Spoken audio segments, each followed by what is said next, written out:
সুপ্রিয় দর্শক, আপনাদের সবাইকে সাদর আমন্ত্রণ জানাচ্ছি পবিত্র মাহে রমজানের প্রথম দিনে আমাদের আজকের ফ্রেশ প্রিমিয়ামটি তারকাকথনের আয়োজনে, এবং আশা করছি যে যেখানে বসে এই মুহূর্তে আমাকে দেখছেন তাদের সময়টি ভালো কাটছে, এবং সবাইকে পবিত্র মাহে রমজানের অনেক অনেক শুভেচ্ছা চ্যানেলের পরিবারের পক্ষ থেকে। এবং সুপ্রিয় দর্শক, আজকে সেটে ঢুকেই মনটা ভীষণ ভালো হয়ে গেছে, আগে থেকেই জানতাম যদিও। তারপর আজকে যিনি আমাদের গেস্ট অফ অনার, তিনি আমাদের সবার সর্বজন পরিচিত একটি মুখ, একজন অভিনয় শিল্পী এবং সদা হাস্যোজ্জ্বল একজন মানুষ, এবং তিনি কথা বললে আসলে আমাদের মন থেকে হাসি বের হয়ে আসে, আমরা সবাই হাস্যরস মানে হাস্যমুখী হয়ে যাই আসলে। কথা বলছি আমাদের প্রিয় অভিনয় শিল্পী ফারুক আহমেদের। এবং তিনি আজকে অভিনেতা হিসেবে আসেননি, ঠিক উনি তো আমাদের জন্য অভিনেতা অবশ্যই সবার আগে, বাট তিনি আজকে এসেছেন তার দুটি বই নিয়ে। সুপ্রিয় দর্শক, তিনি আমাদের জন্য বই লিখেছেন। আমার না বলার কথা, ফারুক আহমেদ কিংবদন্তি প্রকাশনী থেকে একটি বই, এবং হাউ মাউ খাউ আরও একটি বই ফারুক আহমেদের লেখা। বইগুলো সম্পর্কে জানবো, তবে তার আগে আমরা কথা বলছিলাম বইমেলায় যাওয়ার যে অভিজ্ঞতা তার ফারুক ভাই এবার হয়েছে, কেমন গেল এবারে বইমেলা আপনার জন্য? আসলে আমার জন্য ভালো, তো কারণ আমার বই বিক্রি হয়েছে, পাঠক নিয়েছে পড়ার জন্যে, সেটা খুবই ভালো লাগার। একজন আপনাকে জিজ্ঞেস করেই ফেললো যে কেমন লাগছে এবারে বইমেলা, আপনি উত্তরে বললেন, সে উত্তরটি যদি আবার বলতেন, আবার খুব ভালো লেগেছে আমার উত্তরটি। হ্যাঁ, সেটা আমি বললাম যে না, কেমন লাগছে? আমি না, ভালো লাগছে না। তো বলে কেন, আপনার তো বই অনেক বিক্রি হচ্ছে, তাহলে সমস্যা কি? আমি যে সমস্যা হচ্ছে যে আমি তো লেখক না, আমি একজন অভিনেতা, আমি পরিচিত একটা মুখ, যে কারণে আমার বইগুলি বেশি বিক্রি হচ্ছে। কিন্তু অনেক বড় বড় রাইটারদের বইও এই স্টলে আছে। প্যাভিলিয়ন আমার একটা স্টলে ছিল, ওটা কিংবদন্তি আপনি বললেন, আর একটা ছিল প্যাভিলিয়ন মিজান পাবলিশার্স। তা প্রত্যেক জায়গায় নামি দামি রাইটাররা ছিলেন। আমার বই বিক্রি হয়, আমি অটোগ্রাফ দিয়ে সারতে পারি না। আচ্ছা, এটা যে রিয়েল রাইটার, আমি যেমন যখন আমার জায়গা থেকে আমি যখন রিয়েল অভিনেতা চাই আমার সাথে অভিনয় করুক, যারা অনেক বছর প্র্যাকটিস করে এসে অভিনয় করেছে, তো সেরকম আমি চাই যে আমি এইখানে মানে ঠিক অ্যাডজাস্টেবল না, আমি এত অটোগ্রাফ দেওয়ার যোগ্য আমি না, কারণ আমি তো রাইটার ওরকম না। আমার কাছে আসতে তো রাইটার হিসেবে আসার কথা, আমি রাইটার এই জন্য, কিন্তু লোক আসছে আমাকে দেখার জন্য বেশিরভাগ। এটা হলো বাস্তবতা। তো আমার খারাপ লাগছিল, কেন বললাম যে লাগছে, সেটা হলো যে একজন ভালো রাইটারের বই, উপন্যাস সুন্দর সুন্দর কিনছে না, বিক্রি হচ্ছে না। খুবই ভালো একটি সুচিন্তা। ফারুক ভাই, বইটি সম্পর্কে যদি একটু দর্শকদেরকে বলি, তার আগে একটু আপনাকে উইশ করিনি, গতকালকে আপনার জন্মদিন ছিল। না, ছিল না, না, রুমা আপু বললেন আমাকে। যাই হোক, আমার জন্ম হলো 25শে মার্চ। হ্যাঁ, আমি সেটাই বললাম একটু আগে, এটা আমাদের ভুল হয়েছে। যাই হোক, 25শে মার্চ। এনিওয়েজ, আমি যেটা বলতে চাচ্ছি, এই বই দুটো নিয়ে যদি আপনি একটু বলেন আমাদেরকে আজকে। চমৎকার কিংবদন্তির সবসময় মলাট আমার সবসময় ভালো লাগে, তারা খুব চমৎকার মলাট করে, আসলে ধরতে একটা অন্যরকম ভালো লাগে কাজ। খুবই সুন্দর। আমার না বলার কথা কি নিয়ে লেখা ফারুক আহমেদের? এটার ভিতরে মেনলি আছে আমার মানে জীবনের কিছু খণ্ডচিত্র, যেগুলো আমি কখনো বলি নাই, যে জিনিসগুলি বলি নাই, তো সেইগুলি আমি এখানে বলে দিয়েছি, প্রকাশ করেছি। আমি কোথাও অপমানিত হয়েছি, কোথায় ঘৃণিত হয়েছি, কোথায় কষ্ট পেয়েছি, কোথায় আনন্দ পেয়েছি। কর্মক্ষেত্রে, ব্যক্তি জীবনে, দুটোই? সব না, সব না, কিছু কিছু। সব তো আর এক বইতে লেখা যাবে না। এগুলো আমি অনায়াসে, যেমন প্রেম, আমার এখানে 5টা প্রেম আছে আমার। আচ্ছা, এটার বইয়ে এটা শেষে আছে, বইয়ের শেষে। ওইটি আমার সবচেয়ে ভালো জায়গা আর কি। একক প্রেম, দ্বৈত প্রেম নাম দিয়ে আমি 5টা গল্প লিখেছি। গল্প তো না, সত্যি কাহিনী। এটা কিন্তু সব সত্যি, কিন্তু লেখার জন্য একটু কাব্য দিয়ে লেখা হয়েছে, কিন্তু সব সত্যি ঘটনা। তো এই বইটাই আর কি। আচ্ছা, একটু কৌতূহল থেকে জানতে চাও, আমি জানি না জবাবটা কিভাবে আসবে। ফারুক ভাই জিজ্ঞেস করতে তো কেমন জানি ভয় লাগে, হঠাৎ করে কি জবাব দিয়ে দেন। আপনার সঙ্গে কথায় পারা বেশ মুশকিল। সেটা হচ্ছে, ফারুক আহমেদ তো একজন অভিনয় শিল্পী ইতিমধ্যে প্রতিষ্ঠিত, একজন লেখক হিসেবে প্রতিষ্ঠিত হলেন। তো যারা পড়ে আসলে আপনাকে রিভিউ দিতে আসলো, তারা কি বললো? রিভিউ তো নর্মালি যারা পড়ে তারা যে খুব একটা রিভিউ দেয় তা না। বই, আমার বই তো বেশিরভাগই কিনে, যে মানে আমার অটোগ্রাফ নেওয়ার ভক্ত যারা আর কি, তারা 70% বই নিয়ে হয় রেখে দেয়, পড়ে না। নাহলে রান্নাঘরে রেখে দেয়। আচ্ছা, পড়ে হ্যাঁ, না, এক নম্বর হ্যাঁ, কথা। ধরা যাক। আর যারা রিভিউ দেয় তারা ভালো রিভিউ দিয়েছে। কি বললো মানে জীবনী জীবনী তো বলতে যেমন আমি পারি, একটাই খণ্ড বলি, খণ্ড। আমার স্ত্রী এখন যার সাথে আমার সেটা খুব অনেক বড়ভাবেই আছে এখানে। তো ওখানে সে বিয়েতে রাজি ছিল না আমাকে বিয়ে করার আচ্ছা। জি। জন্য। আমি তাকে পছন্দ করলাম, তারপরেও সে বিয়ে করবে না। অপেক্ষা করতে হয়েছে 7 বছর আমার স্ত্রী নাসরিন নাহার। তো ওইটা আমি এটা লিখেছি, কিন্তু এক জায়গা আছে যে পরে রাজি হইলো, কিন্তু আমার বন্ধুরা যেমন শহীদুজ্জামান সেলিম আমাকে খুব হেল্প করেছে। কিরকম হেল্প করলো? মানে ওকে বোঝানোর জন্য, আমাদের দলে ছিল আর কি, আমাদের আচ্ছা, ঢাকা আচ্ছা। থিয়েটার, আচ্ছা, ঢাকা থিয়েটার সদস্য ছিল, আমাদের জুনিয়র ছিল। যাক, এটা গল্পটার পুরোটাই নিশ্চয়ই, আছে, থাকুক, এটার গল্পে ভিতরে থাকুক। আছে, এত ডিটেলস তো আচ্ছা, বলা যাবে না। ঠিক আছে। তো যেখানে হলো যে পরে সে তাকে মানে আমি ডিসিশন নিলাম যে আমি বিয়েই করবো না, তখন ওরা বললো যে শেষ একটা চান্স। পরে এই সেলিম, আমাদের ঢাকা থিয়েটারের আরো দুলাল ভাই, এরা গিয়ে তাকে রাজি করাইলো। আচ্ছা। এটা অনেক বছর পরে, 2-3 বছর পরে সে দল ছেড়ে দিয়েছে, তখনও সে আর দলেই নাই, জি। আসে না, একটা চাকরি করে। এরকম 2 বছর মতো কেটে গেল। তারপরে আমি বিয়ে করি না, এখন বিয়ে কর। তা আমি তো বিয়েই করবো না। তখন বললো নাসরিন কি করবে? আমি বলছি হ্যাঁ। তখন এই সেলিম আর দুলাল ভাই গিয়ে তাকে রাজি করাইলো 2 বছর পরে, তারপরে হলো। তো এই গল্প এখানে আছে। তারপরে অনেক আছে। বিয়ে রাজি করানোর ব্যাপারটা কিন্তু বিরল ব্যাপার, মানে এখন রাজি করানোর ব্যাপারটা আমাকে একজন লিখেছেন, বা একজন জিজ্ঞেস করেছেন যে কিভাবে রাজি হলো, সেটা তো আপনি লিখলেন না। হ্যাঁ, তাদের জানার ইচ্ছা ছিল কিভাবে। এখন ওরা যেভাবে রাজি করিয়েছে ওটা মানে মানে ওরা অনেক মানে মানে আমার জন্য, জিজ্ঞেস করেননি আপনি পরে যে কিভাবে রাজি হলো? আমি জানি, কিন্তু আমি এখানে আচ্ছা, লিখিনি আচ্ছা, সেটা। ওকে। সেটা আমার বন্ধুদের ছোট করা হবে। আচ্ছা। মানে ওরা যেভাবে আচ্ছা, কাকতি যেটাই হোক, মানে হ্যাঁ, ওই সেই, জন্য আমি এটা সেই, লিখিনি, কারণ আমি ছোট করব না। উদ্দেশ্য তো বিয়ে, তাই না? তো বিয়ে। সেটা তো হয়েইছে আসলে। চমৎকার, এরকম বন্ধু থাকা ভাগ্যের ব্যাপার। এবার যদি হাউমাউ খাওনি একটু কথা বলি, এটা আমি নিশ্চয়ই ছোটদের জন্য লেখা বোধ করি। না, তাহলে কি গল্পটা কি বলেন না একটু? এটা ছোটরা পড়লেও আমার তো পড়বে না তো, একটু হ্যাঁ, মজা সব তো বয়সী থাকে পড়বে। আমার স্ক্রিপ্টে। জি। আমার ওই বইতেও আছে। কিরকম? তো যেমন আমার ওই বইটাতে ওই যে আমার না বলা না কথা। বলা কথাতে আছে যে আমার একটা প্রেমের আছে, পেইন ফ্রেন্ডশিপ ছিল না, কলম বন্ধু ছিল জি। আমাদের সময়। এটা আমি বলছি পেন ফ্রেন্ড। হ্যাঁ, পেন ফ্রেন্ডশিপ, জি। Pen friend. তো এটা আমি বলছি 72-73 মানে স্বাধীনতার, সদ্য স্বাধীনতার পরে পেন ফ্রেন্ডশিপ করবো আমরা 2-3-4 বন্ধু। তো আমি একটা চিঠি লিখলাম, হ্যাঁ, ওখানে ঠিকানা নিয়ে যে আমি তোমাকে পছন্দ করি, এই সেই, কদম ফুল দেব তোমাকে। আমি কিন্তু চিনি না, জাস্ট আচ্ছা। কিন্তু লিখছি প্রেমের চিঠি। হ্যাঁ, তখন আমি এইটে পড়ি স্বাধীনতার পরে।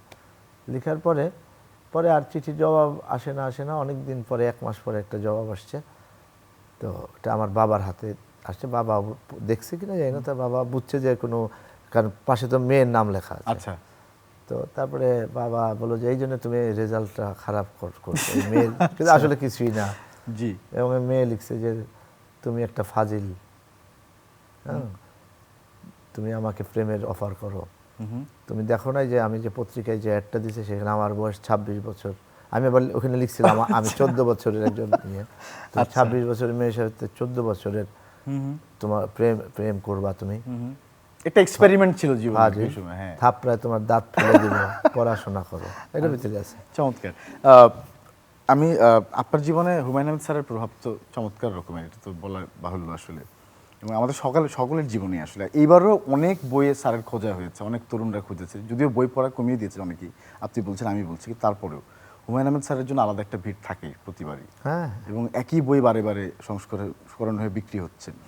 এবং রিসেন্টলি একটা আমরা তথ্য পেলাম যে আপনি একটা কাজ করেছেন, যেখানে নুহার হুমায়ুন নির্দেশনা দিয়েছেন একটা বিজ্ঞাপন চিত্রে, যেখানে আপনার আর 2জন সঙ্গী ছিলেন, অনেক দিনের সঙ্গী আসলে। হ্যাঁ, এজাজ মুন্না স্যার এবং হচ্ছে না এজাজ মুন্না, এজাজ স্যার, এজাজুল ডক্টর এজাজ ইসলাম, স্যার ছিলেন, এবং আরেকজন ছিলেন যিনি স্বাধীন খসরু স্যার ছিলেন।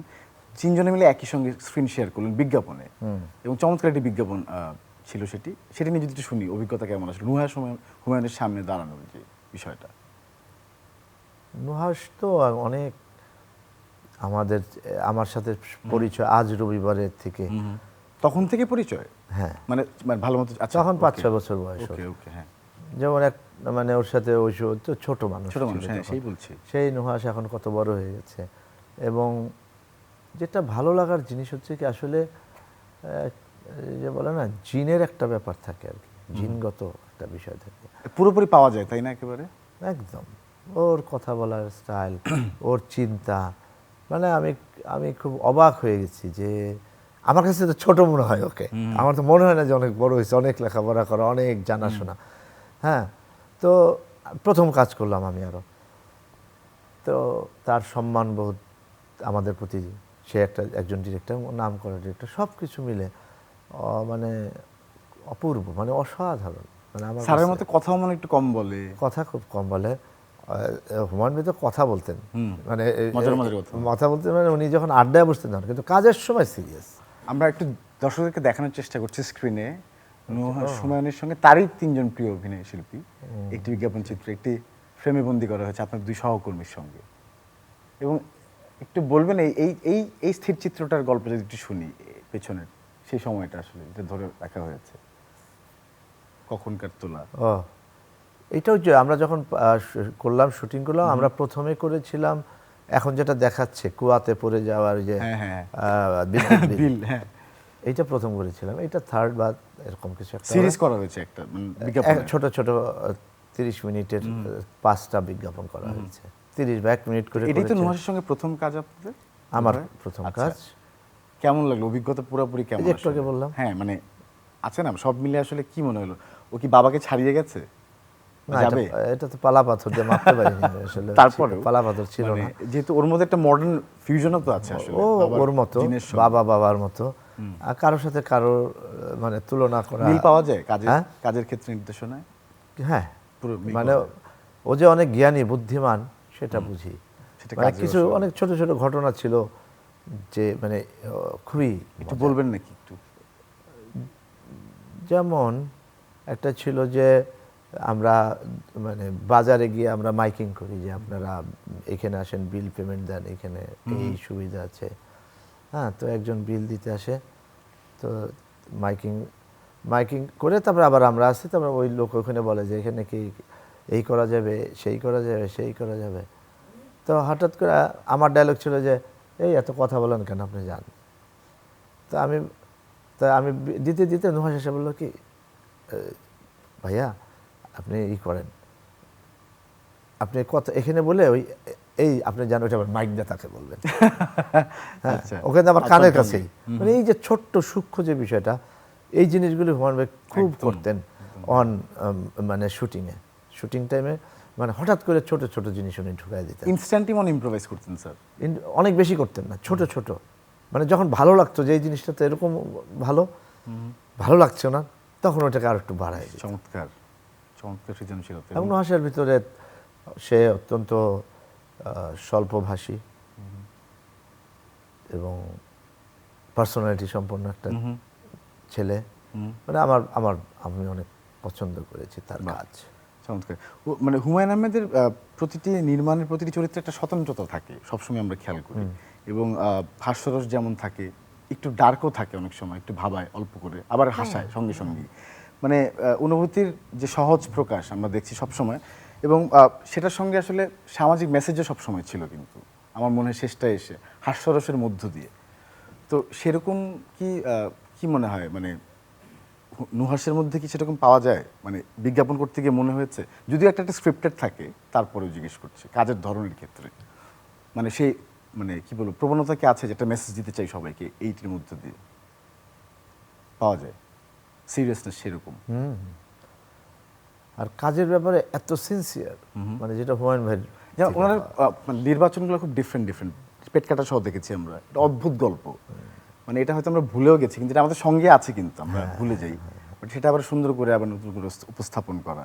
তারপর হচ্ছে রাত্রেবেলা রসগোল্লা চুরি হয়ে যায়, সেটা আমরা জানি, গল্প শুনেছি, কিন্তু সেটা আবার নতুন করে সামনে নিয়ে আসা। সেটাই তো উপস্থাপনাটাই তো আসল না। ব্যাপার। পৃথিবীর যে যত বয়স হয়েছে, কত 4.5 কোটি মনে হয়, এরকম বয়স। 8.8 বিলিয়ন, হ্যাঁ। তো এই সময়ে 9.8 বিলিয়ন। এমন কোনো কিছু নতুন পৃথিবীতে আসে না যেটা আগে হয় নাই। তো সবই নতুন, পুরানো, সবই পুরানো। পৃথিবীতে এমন কোনো ঘটনা ঘটে নাই ঘটছে না যেটা আগে ঘটে নাই, জি, এটা পুনরাবৃত্তি বলা হচ্ছে, হয়। হ্যাঁ। তাহলে তো সব গল্পই আগে বলা হয়ে গেছে, কিন্তু মানে আমি কিভাবে উপস্থাপন করব? আমি যে এই বইটা লিখেছি আমার না বলা কথা, অনেকেই না বলা কথা লিখেছে, তার জীবনের না বলা জিনিস লেখে নাই, তার মতো করে, হ্যাঁ। কিন্তু আমারটা আমার মতন হয়েছে। উপস্থাপনাটা অনেক True. ব্যাপার আসলে। সত্যি সত্যি। এবং এই মজার ব্যাপার যেটা বলছিলাম, ইতিমধ্যে আমরা দেখলাম যে বিজ্ঞাপনের কুয়োর মধ্যে ঝাঁপ দেওয়ার যে ব্যাপারটি বেশি এসছে। যেমন এজাজুল ইসলাম কারণ জিজ্ঞেস করলেন, তিনি বলেন বিলের কাগজ কুয়ায় পড়ে যাওয়ায় বিল দিবেন কিভাবে। মজার একটি স্যাটার সেখানে করা হয়েছে, কুয়াতে ঝাঁপ দিবেন। এমন সময় তার ভাগ্নি স্বাধীন খসরু সমাধান হিসেবে নিয়ে আসেন বিকাশ অ্যাপ। এই যে ইন্ট্রোডিউসিং দ্য ব্র্যান্ড, এটাই মডার্ন ফিউশনটা আমি এখানেই বললাম। স্যার হয়তো সেটা করেননি, না, কিন্তু ওটা তো নুহাশ নাটক কিন্তু ছিল, আবার ওটা করছেন। তো নাটকে ছিল। হ্যাঁ, সেই ওটা বলছি। আজ রবিবারের কুয়ার দৃশ্যটা তো নাটকে ছিল, কুয়ায় ঝাঁপ দেওয়ার একদম, হ্যাঁ। ঝাঁপ দেওয়ার বিষয়টা। right. তো ওইখান থেকে ওরা পিক করেছে। এবং এই যে একটু আগে যে দেখলাম যে কোট পরা, এটা কিন্তু হ্যাঁ হ্যাঁ, এটাও আছে, টি মাস্টারে আছে, তারপরে অনেক আছে, মানে সবগুলি ওইখান থেকেই নেওয়া। ফারুক ভাই, আপনার একজন ভক্ত হিসেবে জিজ্ঞেস করি, এই যে সারা জীবন এতগুলো চরিত্রে তো আপনাকে দেখছি আমরা, যেমন হচ্ছে বৃক্ষমানব বলি, আজ রবিবার বলি, আরো অনেক নাটক আছে, বলতে শেষ করা যাবে না। এই যে অদ্ভুত অদ্ভুত চরিত্রগুলো আপনি আমাদেরকে উপহার দিয়েছেন, আপনি কি মানুষটা এইরকমই, নাকি এর বাইরে আলাদা কোনো না, আমি যেমন এরকম- আজকে যেমন দেখছি আপনাকে, আমি একদম এরকম না। কেমন তাহলে আপনি? আমি বুদ্ধিমান মানুষ, হুম, আমার পড়াশোনা আছে, নিশ্চয়ই। শিক্ষিত মানুষ, হুম, তারপরে সফিস্টিকেটেড মানুষ, আমি শুদ্ধ বাংলায় কথা বলতে জানি, আমার আবৃত্তির অ্যালবাম আছে, হুম, আমি জাহাঙ্গীরনগরে আবৃত্তি করতাম, হুম। আমি জাহাঙ্গীরনগরের নাট্য সম্পাদক এরকম ছিলাম, দরাজ কণ্ঠ আছে একটি। আমি জাহাঙ্গীরনগরে একটা দল আছে জাহাঙ্গীরনগর থিয়েটার, সেটার প্রতিষ্ঠাতা আমি, সদস্য আমি, সেলিম, সৈয়দুজ্জামান সেলিম, জি, সুভাষিস ভৌমিক আমার বন্ধু, আর আমিরুল ইসলাম, এরকম তিনজনে মিলে আমরা, চারজনে, কাইজার আহমেদ, আমরা 4-5 জনে মিলে দলটা করেছিল, এখনও আছে।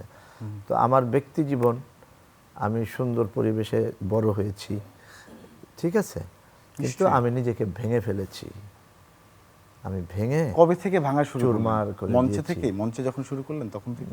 ইয়েস, আমি নাকি- যখন হ্যাঁ জাহাঙ্গীরনগর যখন পড়ি তখন আমি এত বুঝতাম না, আমি অনেক কিছু করেছি জাহাঙ্গীরনগর, বললাম আমি নাট্য সম্বন্ধে ছিলাম, আমার নাটক এটা আমার এখন নিজের কথা বলছি, জি, অপমানের কথা শুনতে বলেছি, চাচ্ছি, জি। যে আমার বই আমার পড়া উচিত না, পড়া উচিত না বলিনি, আমি বলছি যে যারা প্রকৃত লেখক তাদেরটাই পড়া উচিত, এখন আমার জায়গাটা বলছি। আমি জাহাঙ্গীরনগর থিয়েটার করেছি, ওখান থেকে আমি নাটক নির্দেশনা দিয়েছি, 7টা নাটক, 5-7টা নাটক আমার ডিরেকশনের নাটক।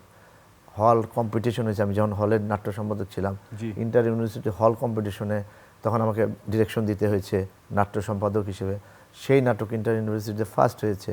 আমি বেসিক্যালি ডিরেক্টরই হওয়ার কথা ছিল আমার। আচ্ছা, এখানে একটা প্রশ্ন ফারুক ভাই রাখতে Yes. চাই, পরে ভুলে যাবো। সেটা হচ্ছে কোন সত্তাটায় বেশি আনন্দিত হন আসলে, আমি লেখক, অভিনয় শিল্পী নাকি নির্দেশক বলে মনে হয় সারা না, জীবনে? আমার অভিনেতা হিসেবে বেশি সবচেয়ে ভালো হ্যাঁ, নির্দেশনা আমি দিয়েছি ইউনিভার্সিটিতে, যখন আমার জাহাঙ্গীরনগর থিয়েটার হলো তখন কিছু নাটকের ডিরেকশন দিতে হয়েছে, তারপরে যে হলে থেকে দিলাম, জি, ওই নাটকটা যখন এটা অনেকেরই অজানা নিশ্চয়ই। ফার্স্ট হয়েছিল আমার ইন্টার ইউনিভার্সিটিতে, মমতাজউদ্দিন স্যারের বর্ণচোর, জি। তো তখন আমার আবার আগ্রহ ছিল।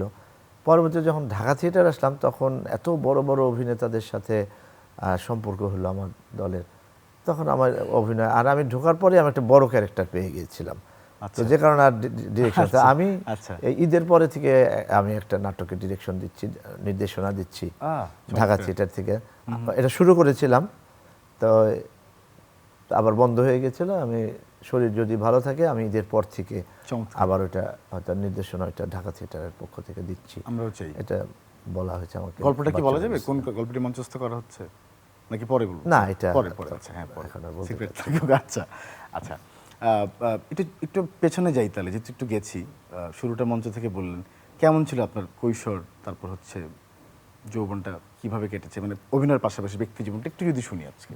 দুর্দান্ত এক অর্থে, আর এক অর্থ হলে খুবই খারাপ, মানে আমরা যেমন 60s যাদের জন্ম, তারা 65-এ আমি দেখলাম পাক ভারত যুদ্ধ, জি। আমরা তখন ঢাকায় ধানমন্ডিতে, আমার আব্বা হোস্টেল সুপারিনটেন্ডেন্ট ছিলেন, এই